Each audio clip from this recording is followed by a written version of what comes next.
Setelah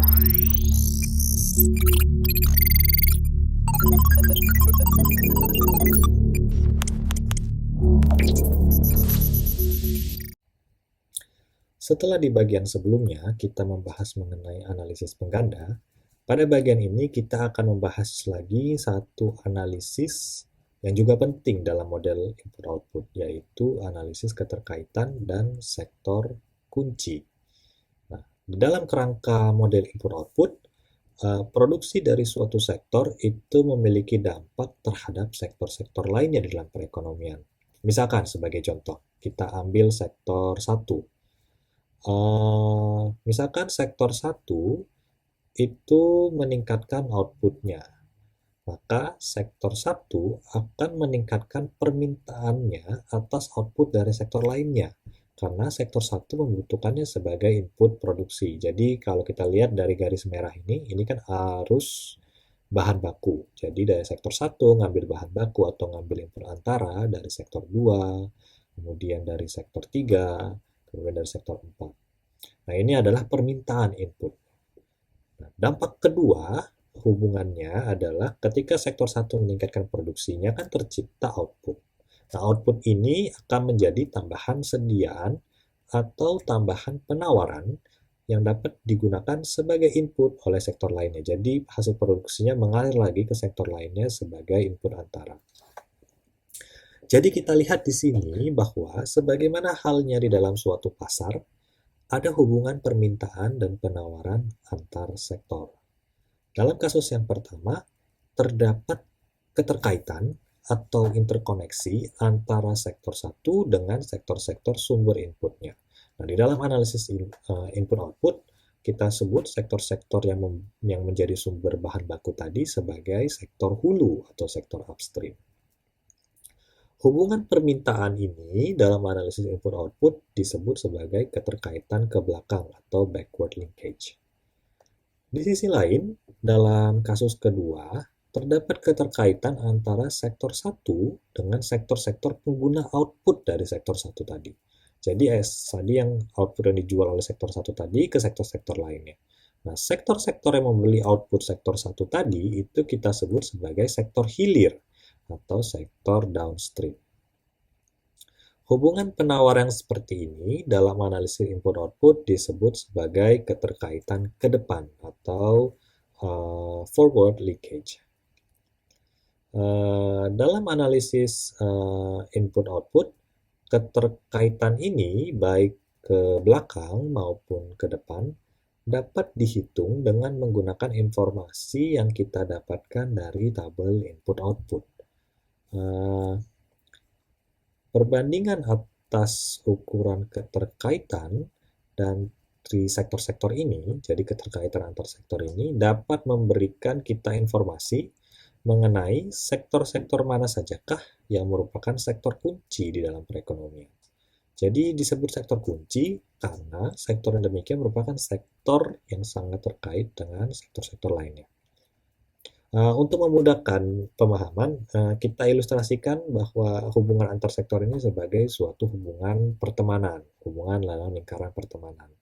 Jadi dalam suatu lingkaran pertemanan itu kan biasanya kita punya satu atau dua teman yang biasanya itu intens berinteraksi dengan semua orang. Orang-orang yang kayak gini kan biasanya yang kayak berinisiatif, kayak mengadakan acara jalan bareng atau kumpul-kumpul dan sebagainya. Nah, orang-orang ini yang seperti menjaga lingkaran pertemanan tersebut agar tetap terjaga. Jadi supaya mereka itu semacam pemersatu atau penggerak lah supaya ada hubungan yang jalan di dalam lingkaran tersebut. Nah, sektor kunci di dalam perekonomian itu dapat kita umpamakan seperti orang-orang yang inisiatif ini, orang-orang yang istilahnya aktif ini, gitu, sederhana. Nah, apa manfaat dari analisis keterkaitan ini? Pertama, tentu kita bisa mengetahui sektor mana yang memegang peranan kunci dalam perekonomian. Perumusan kebijakan ekonomi kemudian dapat mempertimbangkan fakta ini misalnya. Kedua, jika kita memiliki informasi keterkaitan ini dari tabel tahun tabel input output tahun-tahun yang berbeda misalkan. Kita juga dapat melakukan analisis perkembangan keterkaitan dari tahun ke tahun. Jadi misalkan kita punya angka keterkaitan dari tahun 2010, 2016, 2005, 1995 dan sebagainya. Jadi kita bisa lihat perkembangan keterkaitan sektor-sektor ini bagaimana. Gunanya apa?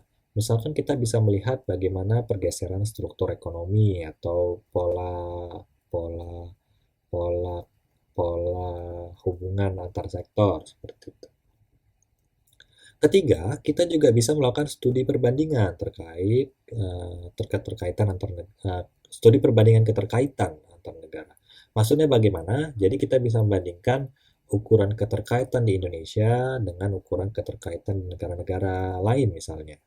Jadi ini berguna misalkan dalam konteks penyusunan strategi industri nasional dalam jaring produksi regional atau global. Misalnya, jadi kalau misalkan kita bisa bandingkan keterkaitan sektor pertanian kita, misalkan kita bandingkan dengan keterkaitan sektor pertanian di Jepang atau di Cina misalkan.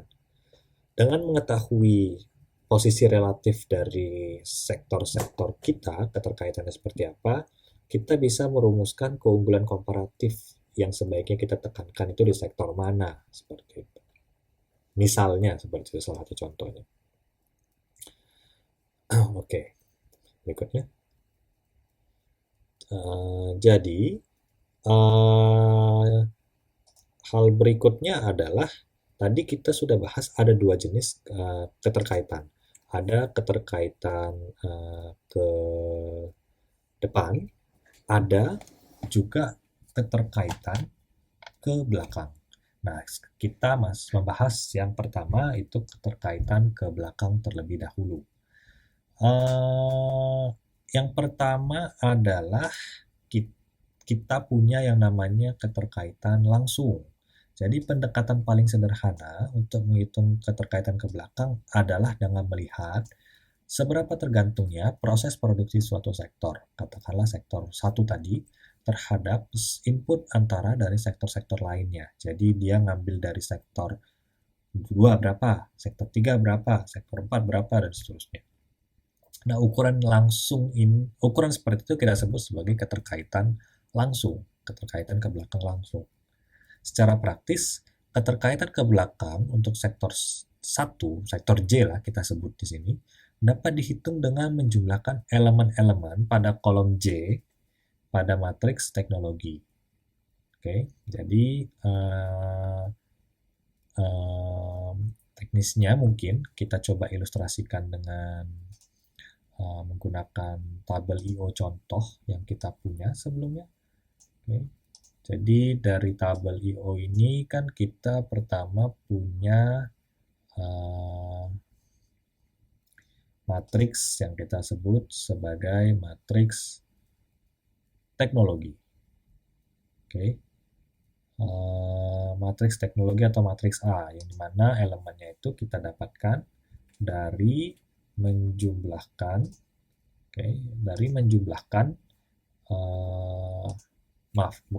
dari membagi nilai transaksi antar sektor terhadap total input yang digunakan oleh masing-masing sektor. Jadi misalkan di sini itu adalah pembagian dari sektor nilai 2000 dibagi 21.400. Jadi pembagian ke bawah ini 5.700 dibagi total input sektor 1 2.140.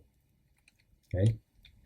Nah, matriks teknologi ini kita fokus ke yang sektor saja. Jadi matriks teknologi yang ini yang saya blok. Nah, keterkaitan ke belakang dari sektor 1, sektor 2 itu dapat dihitung dengan kita menjumlahkan angka-angka koefisien atau elemen matriks teknologi ini secara kolom. Jadi kita punya jumlah dari elemen-elemen di kolom 1 dari matriks teknologi itu adalah nilai keterkaitan sektor 1. Kemudian penjumlahan dari kolom sektor 2 pada matriks teknologi itu adalah keterkaitan dari sektor 2. Oke, supaya lebih tergambar lagi, mungkin kita bisa menggunakan ilustrasi memakai tabel input-output Indonesia sendiri. Oke,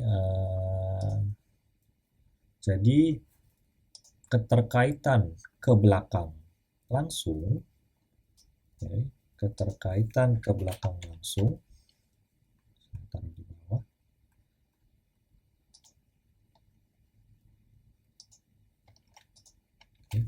Keterkaitan ke belakang langsung itu dapat kita hitung dengan menjumlahkan tadi, menjumlahkan apa namanya, keterkaitan ke belakang langsung. Terkaitan ke belakang langsung dapat kita hitung langsung dengan menjumlahkan secara kolom elemen-elemen pada matriks teknologi yang ini ya.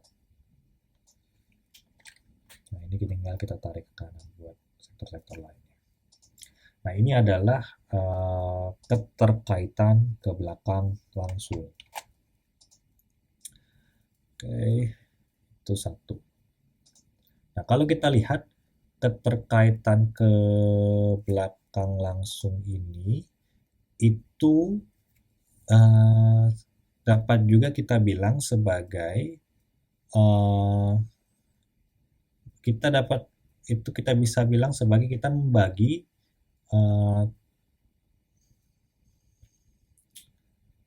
total. Oke, kita membagi total penggunaan input antara dari suatu sektor dengan total input yang digunakan oleh sektor tersebut. Maksudnya bagaimana? Kalau misalkan kita jumlahkan, ini saya kasih ilustrasi di bawah. Oke, misalkan ini adalah total penggunaan input antara oleh sektor A misalkan. Maka kita jumlahkan dari tabel input-output penggunaan input antara oleh sektor A sampai ke sektor jasa lainnya. Nah, ini kita jumlahkan. Nah, ini kita bagi dengan total penggunaan input